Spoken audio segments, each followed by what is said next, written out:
When I say social connection is the key to happiness, from all these studies, that's kind of what I've kind of landed on this cliche, or love is the key to happiness, right? It doesn't mean like in every circumstance and all the time, like everyone, the idea of fit is really important to me, right? Do what fits your personality, your lifestyle, your values. So maybe for you, social connection is with your romantic partner, or it's with, certain friends, or, like really intimate conversation. And for other people, it's chatting with lots of people. It's going to depend on the person. With respect to self-obsession and how that not only leads us towards the negative implications of comparing ourselves to others, it also cuts us off from connection because we're just obsessively thinking about ourselves.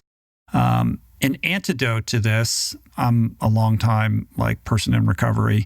An antidote to this is service, right? To cure yourself of that self-obsession, you turn your attention and invest in, the needs of another person.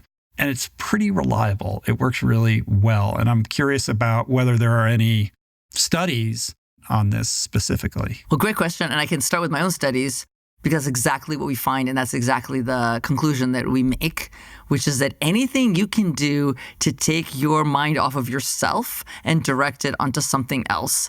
And usually what we call acts of kindness for others, but that's service. By the way, it could be work or a hobby, right? Redirect your attention from yourself to something outside of yourself.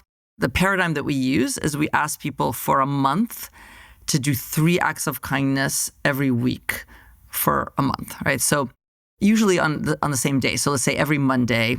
So let's say starting next week, every Monday, do 3 acts of kindness for others. And by those could be large or small or medium. And then a comparison condition is do 3 acts of kindness for yourself, which is a really great comparison because it's also positive. And by the way, it could be self-care. It could be kind of indulging in something, like take a nap, have a piece of chocolate, whatever, enjoy the sun, get a massage, right? And we find that even though it might feel good in the moment to do the acts of kindness for yourself, the acts of kindness for others is what is more long-lasting, right? It's that makes people happier, more connected. And it also gets under the skin.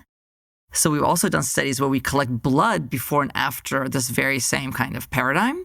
And what we have found is that people who are asked to do acts of kindness for others show changes in their RNA gene expression. Whoa. Okay, RNA gene expression associated with a healthier immune profile. These are immune cells. And so what that means is less pro-inflammatory gene expression. So think more inflammation is bad, right? So you want less reduced pro-inflammatory gene expression. And